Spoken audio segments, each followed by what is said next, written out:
Hello world of YouTube and welcome to my next Discography review, the segment where I take a look at an artist catalog, talk about some of the EPs sometimes, and rank the LPs and give you a roadmap to get yourself through an artist catalog depending on what types of music you enjoy. Today, I'm going to be talking about the 7 albums from the rock band Queens of the Stone Age. Now, I like these guys quite a bit. If you caught my some of my videos in the past, I've given praise to some of their work. I think that they're a talented batch of musicians no matter who's in the band. I think Josh Homme has this really haunting voice that I think he utilizes to great effect. I'm also a Kyuss fan, so I like a lot of what this musician and some of the musicians that have been in this band's catalog a lot. I think that they provide some really good shit.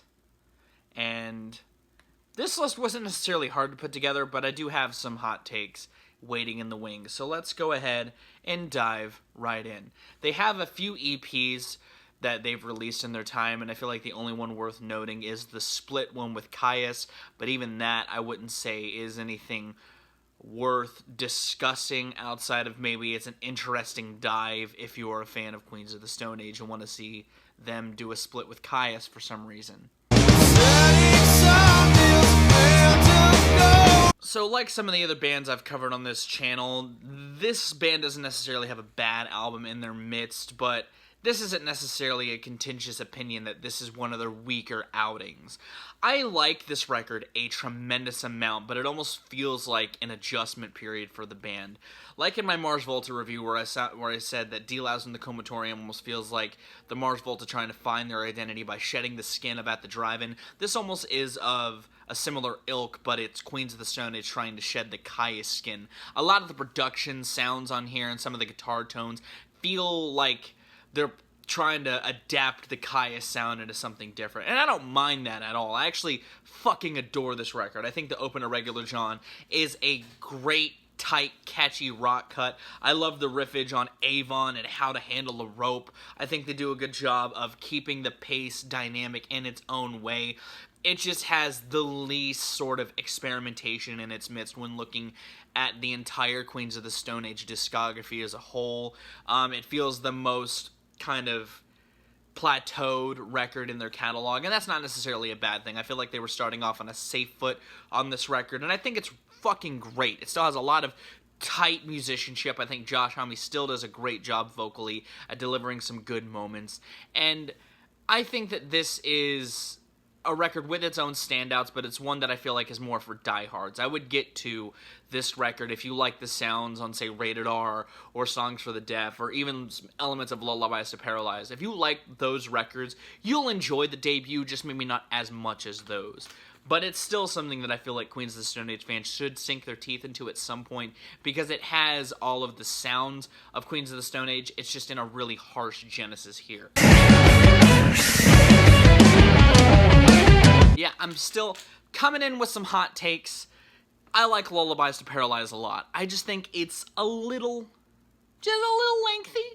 I think it starts off really well and it has some fantastic cuts in the beginning, like Tangled Up in Plaid and Burn the Witch, and of course Little Sister is a stellar single. But I feel like as the record goes on, while I like some of its longer moments like Someone's in the Wolf and The Blood is Love, I feel like it doesn't have the pacing of a lot of the records of theirs that I really enjoy. I think that the more focus on drearier soundscapes was a nice sonic shift, and like their debut, laid the groundwork for some records of theirs down the road that I think are much better at achieving a similar atmosphere.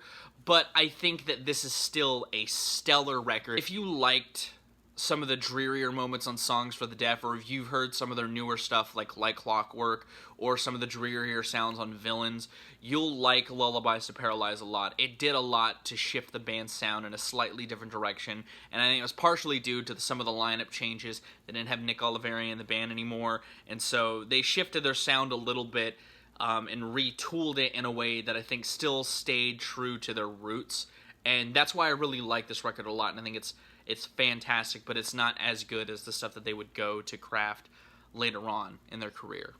Write down a revolution is one spin. Like I said in my year-end wrap-up, people are fucking sleeping on Villains. This is just an incredibly blinding 48 minutes that showcases all of the dynamics seen on your typical Queens of the Stone Age record, but it's in such a nice, tight package. I think that the marriage of Josh Homme and Mark Ronson melds together beautifully. After the shit they did with Lady Gaga, I was incredibly excited to see what they would pull together with this project, and I think it paid off for them in spades. I think that John Theodore's drums are, like I said, some of the best that the band has seen since Dave was in the band.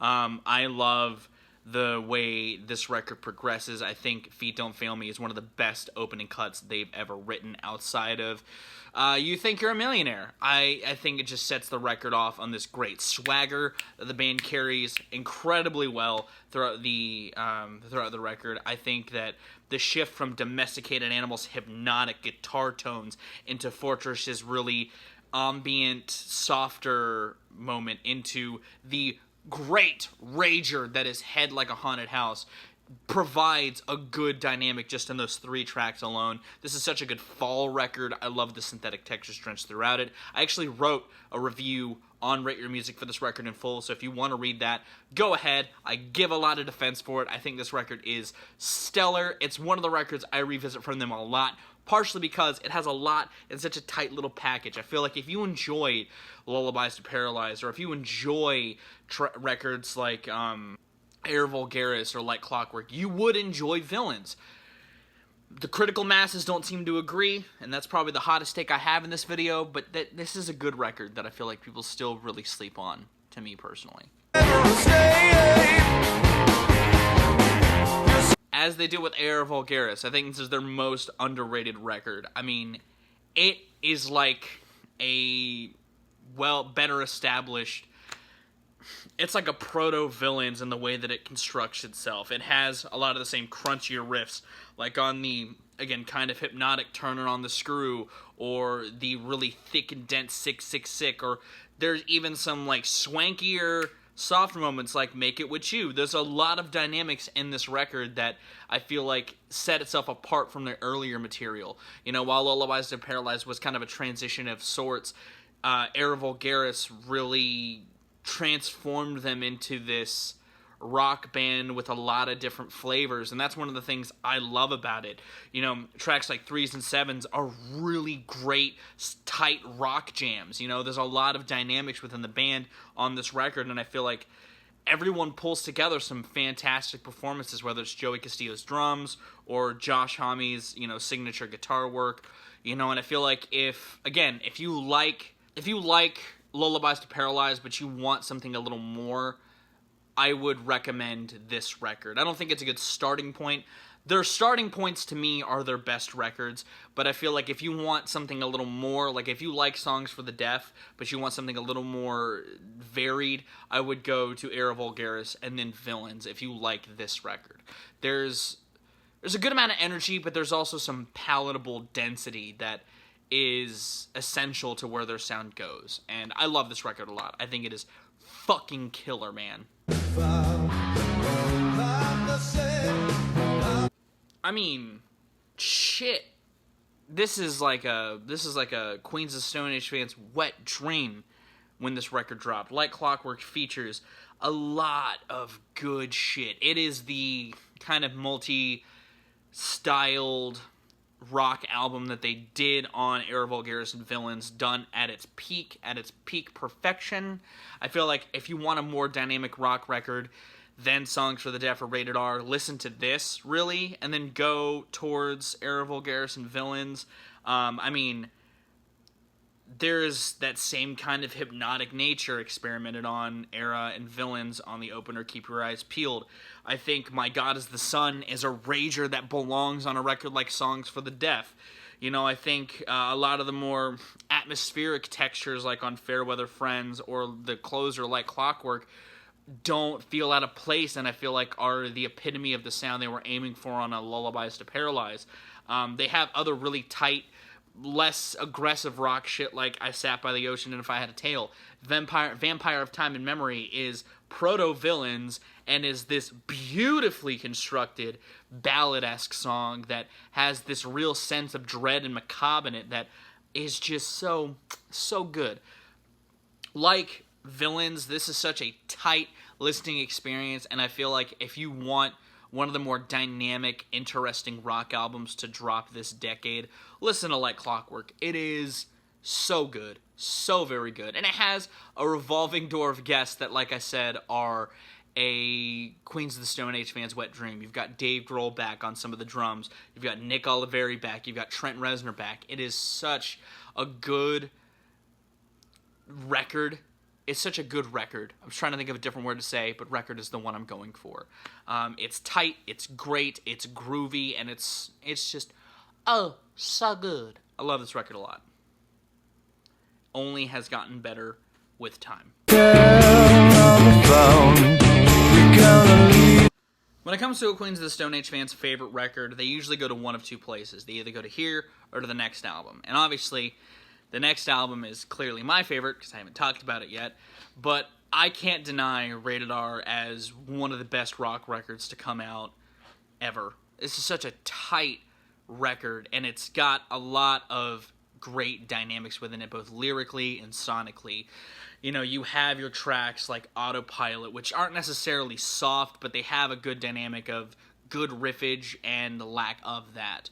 You know, it's got tongue-in-cheek lyrics like on Feel Good Hit of the Summer.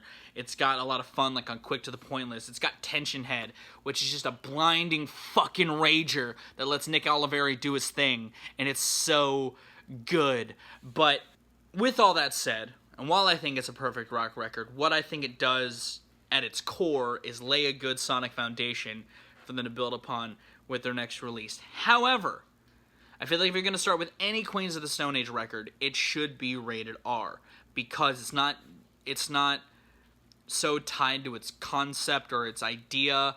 It's just an all-killer, no-filler rock album that has the sound of a good Queens of the Stone Age record. It has a lot of the tongue-in-cheekness of a lot of their material, and also gives you a point of reference to a lot of their catalog, whether it be the ambitious ideas on Songs for the Deaf, or the sounds of Lullabies to Paralyze, or some of the sounds that are explored on some of the more multi-styled pieces like Aero Vulgaris or Villains. A lot of that still is tied to Rated R sound, and I feel like if you're going to start anywhere, start here, and then if you want more straightforward, or if you want more rock-centric stuff that doesn't have different types of music going on, go to your Lullabies to Paralyze, or your self-titled, or your Songs for the Deaf. Or if you want some of that idea, but with some other sonic ideas, then go to Like Clockwork and Aero Vulgaris and Villains. Either way, start here and work around it, because this is an essential piece of Queens of the Stone Age discography. It's when they found themselves. You know, Francis the Mute is when the Mars Volta found themselves, but this is where Queens of the Stone Age found themselves. With that being said, Songs for the Deaf is my favorite fucking Queens of the Stone Age record, one of my favorite records of all time. I've talked about this on my top 11 albums of all time vid. I adore this record. I think its concept is awesome. I listen to it on just about every long drive I go on. I think that Dave is the best thing, one of the best things to happen to this band. I think that he and Josh have this sort of chemistry with his drum playing and Josh's guitar playing. I think Nick has some fantastic bass work on here, on top of some killer vocal lines on the opener and on Six Shooter. Oh my god, this record is just, it's so dynamic in its own way without going so far off the deep end like your Eras or your Clockworks.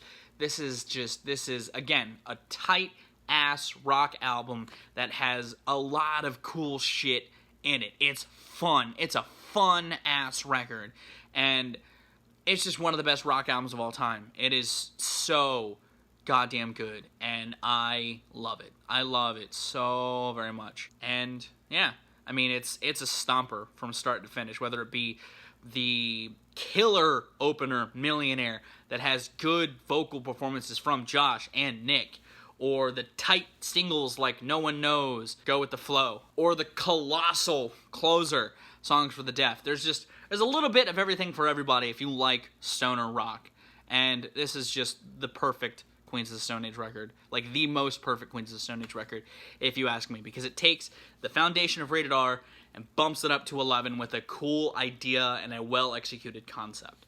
And that's why it's my favorite Queens of the Stone Age record. And there you have it. There's every Queens of the Stone Age record discussed by me. Hopefully you enjoyed this video.